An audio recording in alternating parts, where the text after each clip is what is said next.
야베스의 기도에 대한 말씀을 생각하려고 합니다. 역대기 기사를 보면은 1장에서 9장은 바벨론 포로 귀환 후 순수 유대 혈통의 족보를 밝혀놓는 그런 모습을 보게 됩니다. 이 역대기 1장에서 9장까지 이 족보에는 무려 500여 명의 이름이 기록되어 있습니다. 근데 그 가운데 우리 눈에 귀한 것이 유다 지파에 속한 야베스라는 인물에 대한 그런 내용입니다. 다른 모든 사람들은 그 이름만 나열되어 있지만 유독 야베스라는 사람만은 일명 야베스의 기도라는 특별 해설이 붙어 있기 때문에 그렇습니다. 이 야베스의 기도는 성경에 단 한 번 나오는 구절임에도 불구하고 야베스 기도에 대해서 여러 책들을 기록을 하고 있어요. 많은 책이 나왔어요.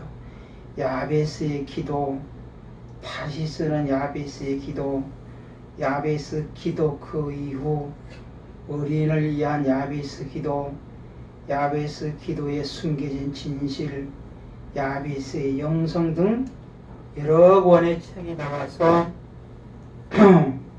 그 야베스의 기도의 거울이 야베스의 기도가 많은 사람들에게 거울이 되고 있습니다. 그만큼 이 야베스의 기도에 대한 부분이 우리에게 주시는 의미가 상당히 크다 할 수 있습니다.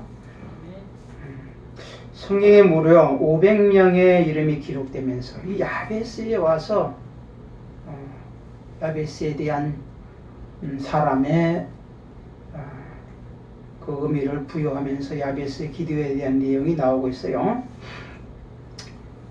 오늘 본문의 첫 문장이 매우 중요합니다. 야베스는 그 형제보다 귀중한 자라.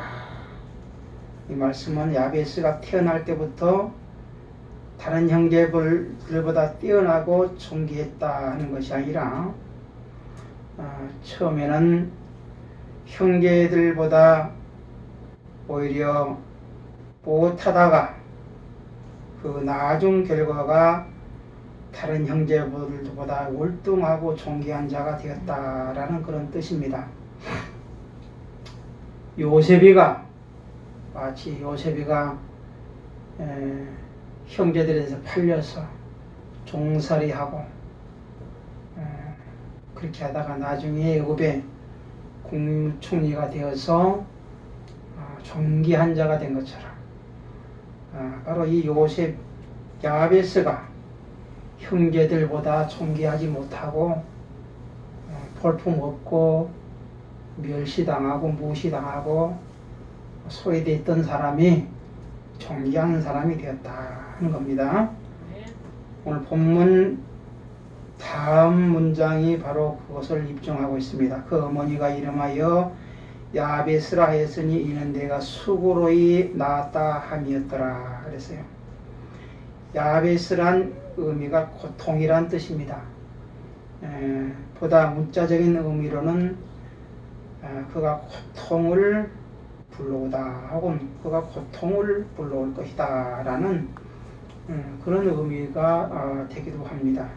이 야베스는 그 어머니가 왜 태어난 아기에게 야베스, 고통이라는 이름을 붙였을까?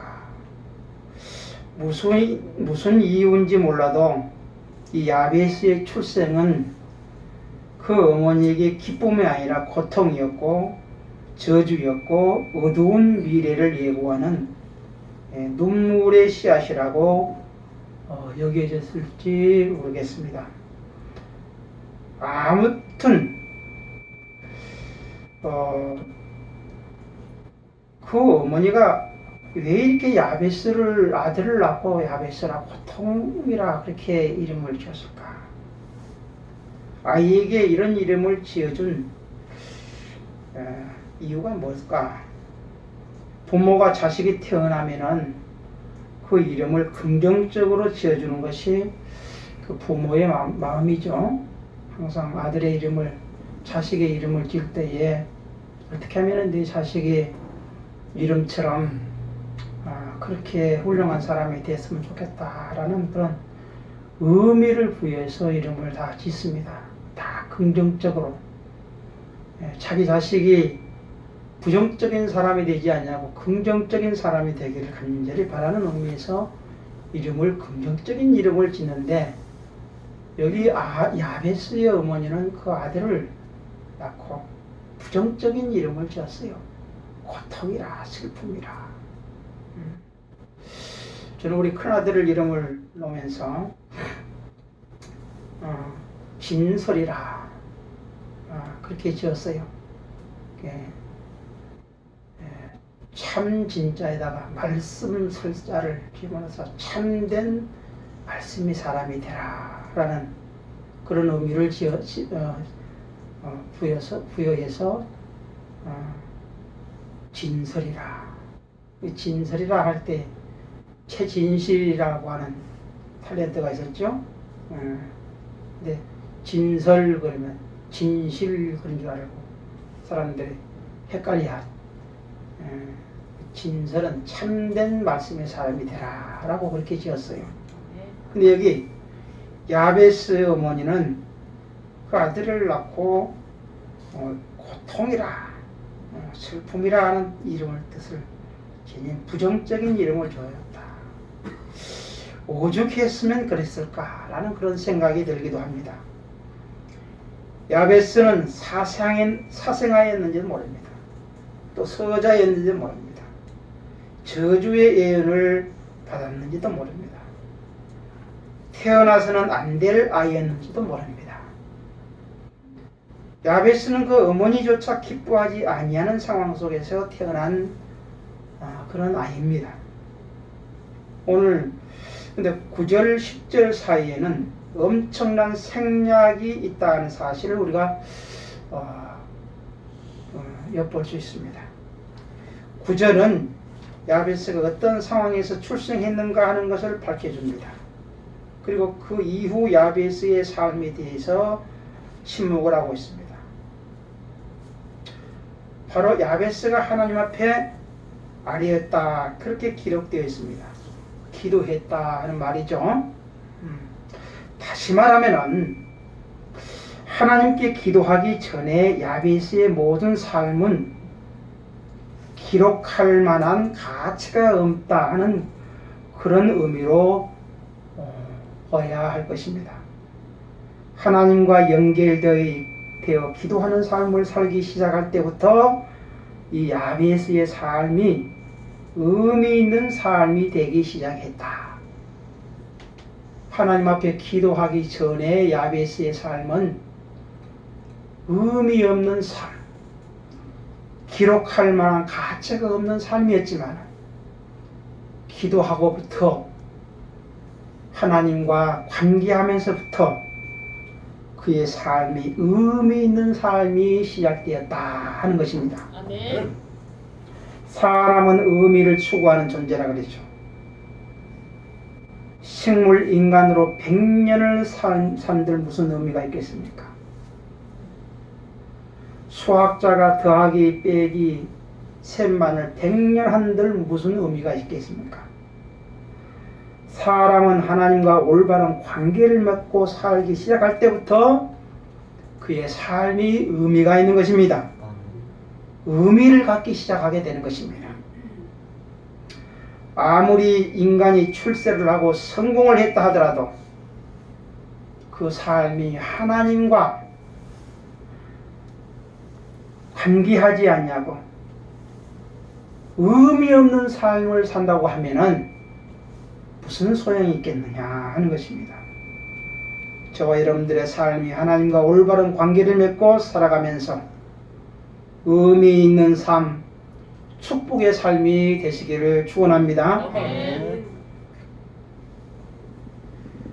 야베스가 여호와 하나님께 어떤 기도를 해서 복을 받게 됐는지 그 역사적인 면과 언어적인 의미를 생각하면서 말씀을 나누겠습니다. 야베스는 그 형제보다 귀중한 자라. 그의 어머니가 이름하여 이르되 야베스라 하였으니 이는 내가 수고로이 낳았다 함이었더라. 그랬어요. 새 번역되어 나온 성경은 귀중한 자로 나오지만은 그 전 성경은 존귀한 자로 나옵니다. 존귀한 자라. 야베스라는 뜻은 슬픔, 고통이라는 뜻을 갖고 있다 그랬어요. 그 이유는 어머니가 그를 낳을 때에 고통 중에 낳았기 때문이다. 한글 성경 번역에는 수고로이 그렇게 되어 있지만은 원어적 의미로는 고통 또는 우상이라는 그런 뜻이 내포되어 있습니다. 여기서 존귀한 자, 귀중한 자는 히브리어로 카바드라라고 하는 말로 기록되었습니다. 이것은 무겁다, 힘들다, 짐이 되다, 또는 존경하다, 영화롭다, 존귀하다, 양면성을 가지고 있습니다. 무겁고 힘들고 짐이 되고 또 반면에는 존경하고 영화롭고 존귀하다라는 양면성을 가지고 있는 단어입니다. 그러므로 앞뒤 문맥에 따라서 존귀한 자 또는 무거운 자가 되는 겁니다.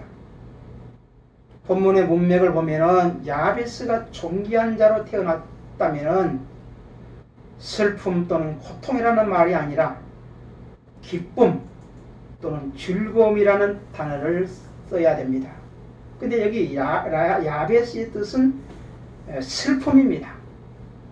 그러므로 이 야베스는 존귀한 자 또는 귀중한 자가 아니라 무거운 짐을 진 자라 그렇게 해야 될 것입니다. 이 야베스는 그의 형제보다도 귀중한 자라 해서 귀중한 자는 문법적으로 수동 분사 형태인데 야베스는 모든 형제들보다도 스스로 무거운 짐을 지고 있는 자라라는 뜻입니다. 다른 형제들보다도 많은 무거운 짐을 지고 있는 자라. 그 짐이 없어질 때, 비로소 영화롭고 영광된 존귀한 자가 되는 것입니다. 야베스는 무거운 짐을 지고 살아가는 사람. 무거운 짐을 지고 살아가는데 그 무거운 짐이 벗어지고 그 짐이 없어질 때 영화로운 자가 되고 존귀한 자가 된다라는 뜻입니다. 아멘. 결국 야베스는 자신의 존재 즉 인생의 모든 형제보다 더 무거운 짐을 지고 있기 때문에 그 짐을 벗어서 형제들과 같이 되고자 그렇게 기도했다 하는 것입니다. 그런데 우리는 이 과정을 빼놓고 우리가 처한 환경을 놓고 기도합니다. 세상에 복을 따블로 달라고 기도합니다. 설령 그 기도가 응답이 되었다 하더라도 야베스가 하는 기도와는 무관한 것이다. 그렇게 볼 수 있습니다. 이 야베스의 기도가 우리의 현실이 되고자 한다면 우선 우리가 우상 가운데 태어난 것인 것을 자각을 하고 아까 야베스의 이름의 또 다른 뜻이 우상이라 그랬죠? 우상. 우리가 우상 가운데 태어난 것인 것을 자각을 하고 슬픔에 쌓여서 그 슬픔을 맛보고 자신이 지고 있는 짐들이 얼마나 큰 죄를 큰지를 우리가 알아야 됩니다. 내가 우상 가운데 태어난 것이 얼마나 슬픔인가. 그 우상의 짐, 우상 가운데 태어나서 우상 숭배하는 그 가족 속에서 그 조상 속에서 살아왔던 것들이 얼마나 큰 슬픔이고 그것이 얼마나 큰 짐이었는가 하는 것을 우리가 알아야 된다고 말입니다. 아멘. 그래서 예수님께서는 우상 가운데 사는 사람들에게 말하기를 수고하고 무거운 짐진 자들아 다 내게로 오라 그렇게 말씀하셨습니다. 자신의 짐이 무엇인지 아는 자만이 할 수 있는 기도다 그 말입니다. 야베스가 가지고 있는 무거운 짐이 무엇인가? 야베스가 이스라엘 하나님께 아뢰어 이르되 주께서 내게 복을 주시려거든 나의 지역을 넓히시고 주의 손으로 나를 도우사 나로 환난을 벗어나 내게 근심이 없게 하옵소서 그랬어요. 여기 위에 복을 주시려거든 그랬어요. 그 원문 성경은 주시려거든이라는 말이 없습니다. 이것은 성경을 번역자가 자의적으로 해석한 겁니다. 그 결과 이왕 주실 것이면 더 좋은 것으로 달라는 그런 욕심의 기도가 되기가 쉽습니다. 이 원문을 보면은 주께서 나에게 참으로 복일지라도 또는 주께서 복에 복일지라도 라고 그렇게 해석을 해야 올바른 해석이라 그렇게 할 수 있습니다. 야베스는 먼저 여호와 하나님이 내게 복이 되십니다 라고 고백을 하고 있는 것입니다. 하나님은 나에게 복이 되신 분이십니다. 야베스는 먼저 여호와 하나님이 내게 복이 되십니다 라고 고백하고 있는 겁니다. 그런 후에 자신의 지경을 넓혀달라고 기도하고 있는 겁니다. 그리고 주의 손으로 도와달라 그렇게 기도했어요. 주의 손으로 나를 도우사 그랬어요. 우리가 원하는 것을 도와달라는 것 같이 그렇게 느껴지는 그런 대목입니다만은 원뜻은 뭐냐?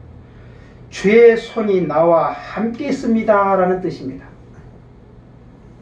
다시 말하면 하나님은 나의 복이 되신 분이십니다. 주의 손이 나와 함께 있음을 믿습니다 라는 고백입니다. 야베스는 형제들에게도 부모에게도 관심을 갖지 못하고 소외되고 버림받은 자였지만은 여호와 하나님을 의지하고 하나님만이 나의 복이 되신 분이십니다. 하나님만이 나와 함께 하심을 믿습니다 라는 그런 고백을 하고 있는 것입니다. 그리고 더 나아가서 나로 환난에서 벗어나게 해달라 그렇게 기도하고 있습니다. 이 환난이 마치 야베스가 처해 있는 환경으로 우리가 바라볼 수 있습니다. 우리 성경에는 환난으로 나왔습니다만 그 원문에는 환난이 악으로 나옵니다. 악. 문법적으로 악으로 계속 지어져 가고 있는 상태입니다. 즉 주의 손이 나와 함께 하사 만들어져 가고 있는 이 악으로부터 나의 슬픔이 없게 해달라 그렇게 기도하고 있는 것입니다. 악으로 점령당하고 악으로 악의 지배를 받게 되면은 그 인격이 슬픔으로 고통으로 만들어져 가는 것입니다. 악의 지배를 받게 되면은 그 인격이 악으로 형성되어서 슬픔이 되고 고통으로 만들어져 가는 거예요. 야베스에게 들어온 악이 뭡니까? 창세기 6장 5절에 보면은 여호와께서 사람의 죄악이 세상에 가득함과 그의 마음으로 생각하는 모든 계획이 항상 악할 뿐임을 보시고 그랬어요. 노아 때의 세상은 악이 가득했습니다. 하나님을 떠나 자기들의 세상을 만들어가는 것이 곧 악입니다. 하나님을 떠나서 자기 세상을 만들어가는 것이 악입니다. 노아 시대 때는 하나님을 떠나서 자기 세상을 만들어갔어. 자기가 좋아하는 사람들,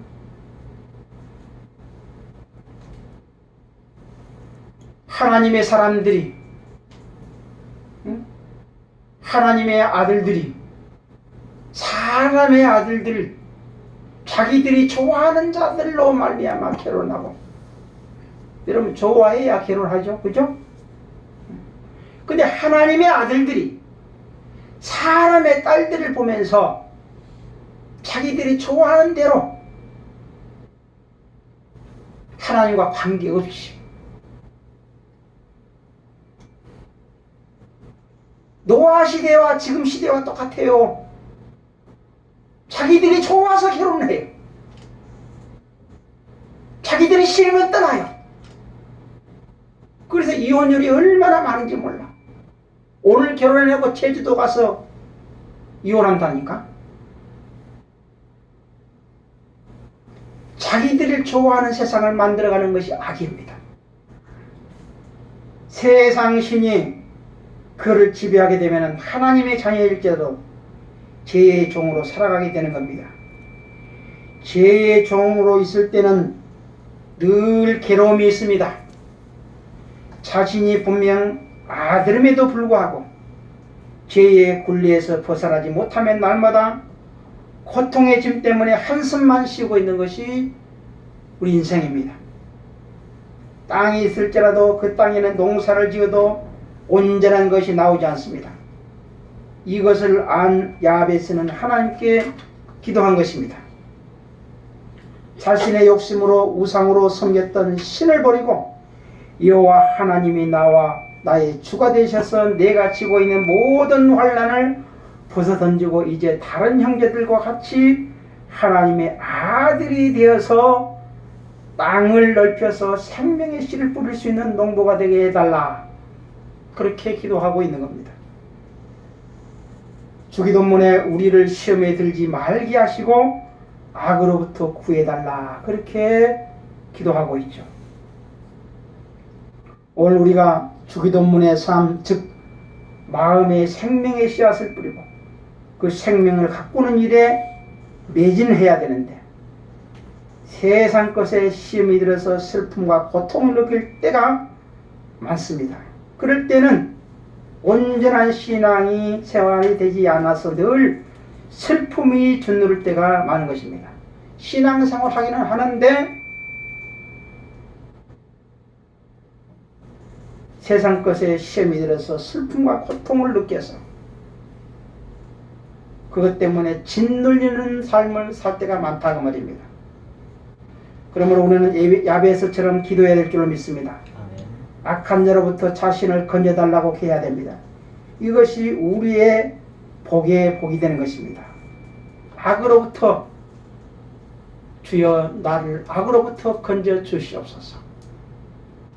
악으로부터 내 인격이 물들어가지 않게 해주시옵소서. 악으로부터 내 삶이 악한 것으로 인격이 형성되지 않게 하여 주시옵소서. 하나님의 백성들이 선한 인격으로 만들어져 가야 되는데 악한 것으로 인격이 만들어져서 슬픔과 고통의 삶을 산다고 하면은 그 얼마나 슬프고 불행한 일이겠습니까?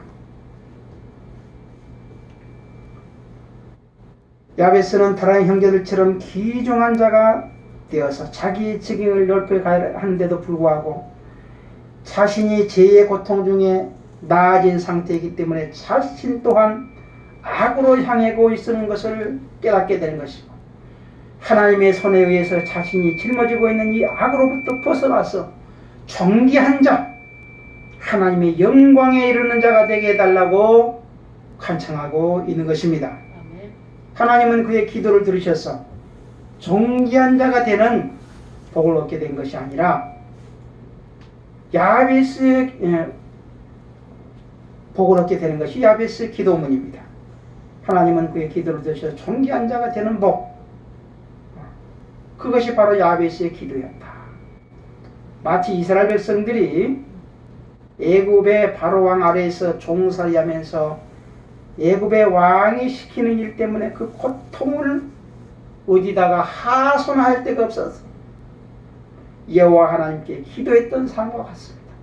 출애굽기 2장 23절에 여러 해 후에 애굽 왕은 죽었고 이스라엘 자손은 고된 노동으로 말미암아 탄식하며 부르짖으니 그 고된 노동으로 말미암아 부르짖는 소리가 하나님께 상달된지라. 여호와 하나님은 이스라엘 백성들의 기도를 들으시고 모세를 통해서 힘든 애굽 종살이로부터 그들을 해방시켰습니다. 그래서 전에는 슬픔이었지만 이제는 영광이 되어 자신들만의 나라를 세울 수 있는 백성이 된 것입니다. 야베스의 기도와 같은 것입니다. 그들은 편할 때는 자신들의 신분을 몰랐습니다. 사람은 편할 때는 자기 자신의 신분을 잘 알지 못해요. 내가 어떤 신분이었는가. 편할 때는 그렇습니다. 그러다가 짐이 점점 무거움을 알고서야 자신이 왜 이렇게 되었는가 하는 근원을 따라가다가 보니까 그 이유를 단 한 가지, 자신들이 여호와의 백성이었다는 것을 깨닫게 됩니다. 하나님의 나라에서 살아야 될 그들이 죄악의 나라에서 살고 있고 이렇게 고통을 느끼고 있다는 자신의 실존을 깨닫게 된 겁니다. 그때서야 그들은 기도하기 시작했고 하나님의 도우심으로 죽음에서 살아 새로운 생명의 몸이 된 겁니다. 갈라디아 4장 6절에 보니까 너희가 아들이므로 하나님이 그 아들의 영을 우리 마음 가운데 보내사 아빠 아버지라 부르게 하셨느니라 그랬어요. 야베스는 모든 형제보다 무거운 짐을 진 자입니다. 같은 형제이면서 형제들의 반열에 들지 못하고 항상 외톨이였습니다. 이렇게 너희가 아들인 고로 할 때에 아들의 영이신 예수 그리스도가 우리 안에 오기 전에는 우리는 예수 그리스도가 우리 안에 오기 전에도 우리는 하나님의 아들들이었어요. 무슨 말이냐? 우리는 원래 하나님의 아들들입니다. 근데 그 하나님의 아들들의 신분과 권위를 다 잊어버리고 살아갔고 상실하며 살아갔습니다. 예수 그리스도를 믿는 순간 그 아들의 권세가 다시 회복이 된 겁니다. 할렐루야. 근데 이 땅에 태어나서 아들임에도 불구하고 세상의 모든 짐을 다 지고 살아가고 있었습니다. 아들이면 아들로 살아가야 되는데 그만 종으로 살아가고 있었다고 말입니다. 그러다가 하나님의 시간 안에서 예수 그리스도를 영접하고 믿은 후에 예수 그리스도의 영이 우리에게 오므로 말미암아 이제는 하나님의 아들의 권세를 회복하게 된 겁니다. 바로 이 야베스가 되게 했다고 말입니다. 하나님의 자녀가 되는 권세를 회복해서 존귀한 자가 되었다 하는 것입니다. 이 야베스가 이스라엘 하나님 여호와 하나님께 아뢰 이르되 주께서 내게 복을 주려거든 나의 지경을 넓히시고 주의 손으로 나를 도우사 나로 환난을 벗어나 내게 근심이 없게 하옵소서 하였더니 하나님이 그가 구하는 것을 허락하셨다 그랬어요. 여기 또 하나 나의 지경을 넓히시고 그랬어요. 나의 지역을 넓히시고, 이 지역이란 말의 또 원래의 뜻은 경계라는 뜻입니다. 경계. 이쪽과 저쪽을 구분하는 선을 말하죠. 경계는 이쪽과 저쪽을 구분하는 경계선을 지역이라. 이스라엘 지파는 12경계가 있었습니다. 그 경계 안에서 삶을 이어갔습니다. 근데 이 야베스는 자신의 경계가 불분명한 것입니다. 이스라엘 나라에서 자신의 경계, 즉 자신의 소유가 없는 사람은 종이나 다름없습니다. 이 야베스가 모든 형제들보다 슬픈 자였던 것은 뭐냐? 자신의 악 때문에, 즉 하나님과 떨어져서 살았기 때문에 종과 같은 신분으로 하나님이 주시는 영토가 없었습니다. 그래서 그는 자신의 영토를 달라고 기도하고 있는 겁니다. 자신의 지역이 없는 종살이 같은 삶은 늘 고달프고 사는 자체가 힘겨운 것입니다. 자신의 영토가 없으면은, 여러분 전쟁을 하다가 포로가 되보십시오. 포로가 되면은 다른 강대국의 지배를 받게 되면 자신의 영토가 없으면은 더 고달픈 삶을 살지. 우리는 일본의 36년의 지배를 받아왔기 때문에 그 고통이 얼마나 큰가 하는 것을 우리 세대는 잘 모르지만 그전 시대는 너무나 그걸 뼈저리게 느끼죠.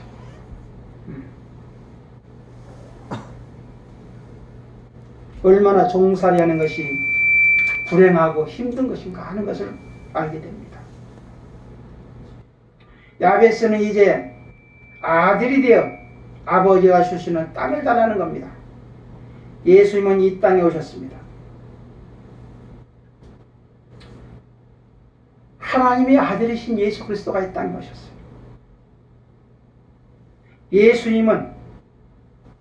예수님의 지경은 이스라엘의 유대 땅이 아닙니다. 예수님은 땅의 경계를 분명히 하셨어요. 마귀의 자식과 하나님의 자녀와의 경계를 정하셨습니다. 하나님의 자녀들에게 생명의 씨를 뿌렸습니다. 하나님은 야베스에게 자신만이 소유할 수 있는 경계가 있는 땅을 주었습니다. 그래서 이제는 무거운 짐을 벗고 하나님의 영광이 되었습니다. 우리가 영적인 눈으로 바라보면은 오늘 우리도 야베스가 기도한 것처럼 나에게 지경을 주시옵소서, 영토를 주시옵소서. 이 지경이 사람이 살고 있는 땅으로만 한정짓고 기도하면 안 된다고 말입니다. 우리가 지경을 넓혀달라, 지경을 주옵소서라고 할 때 많은 사람들이 우리 눈에 보이는 지경, 우리의 삶의 터전을 쉽게 생각을 하고 우리 눈에 보이는 현상, 이 땅에 있는 것만 늘 생각을 합니다.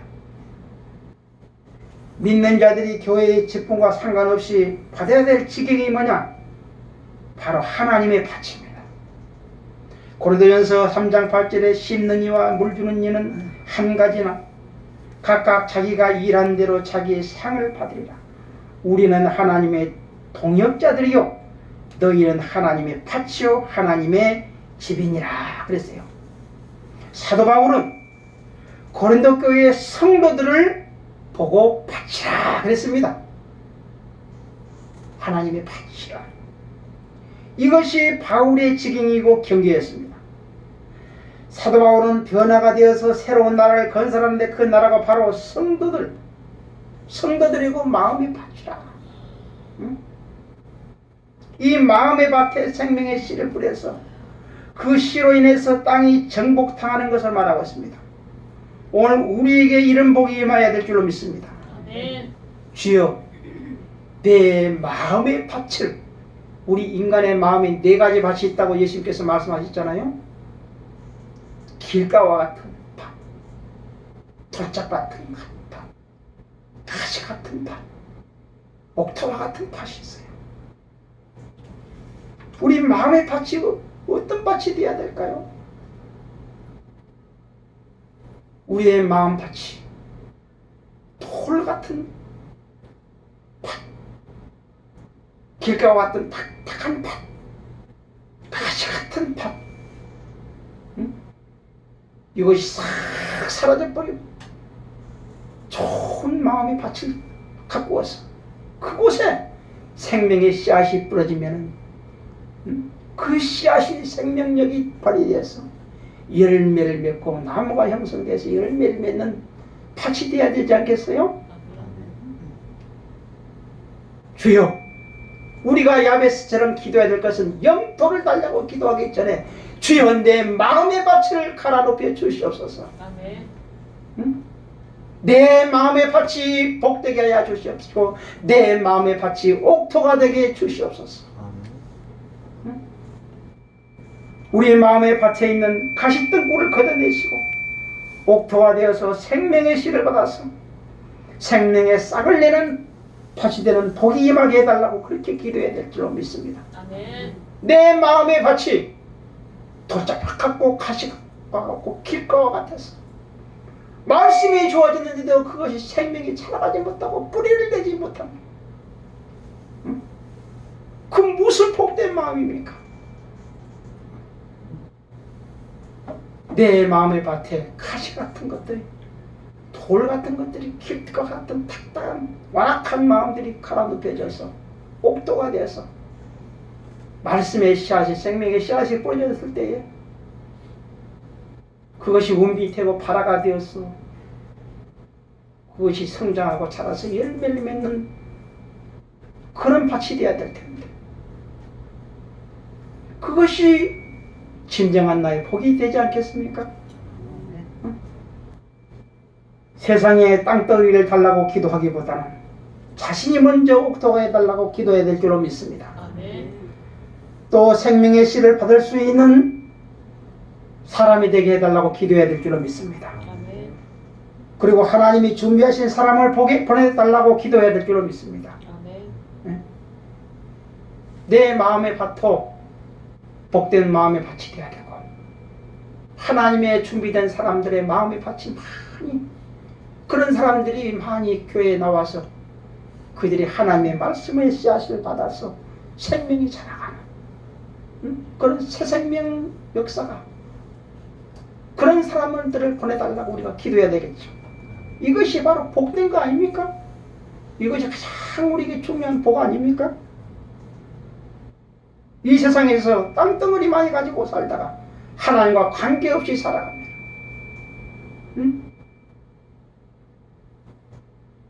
무의미한 삶을 살다가 마치면 그걸 무슨 복이라고 하겠어요?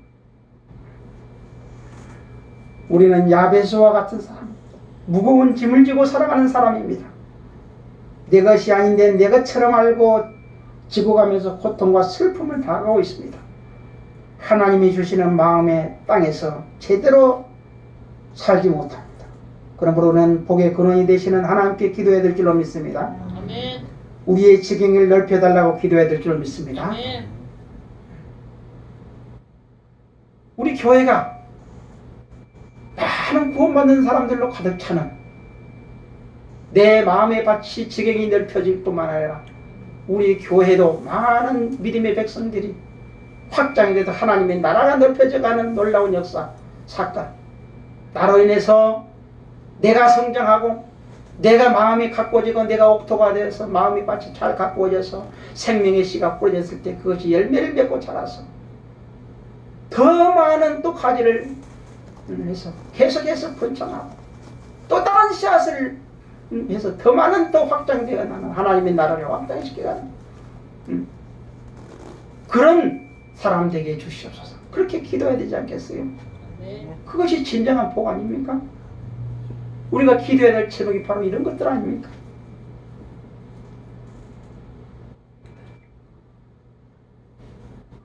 시험으로부터 건져주시고 악한 자로부터 보호해 주시고 그리고 우리의 슬픔이 기쁨으로 변화되고 서로 사랑으로 승화되는 희망의 복이 임하기를 주님의 이름으로 축원합니다. 하나님 아버지 감사합니다.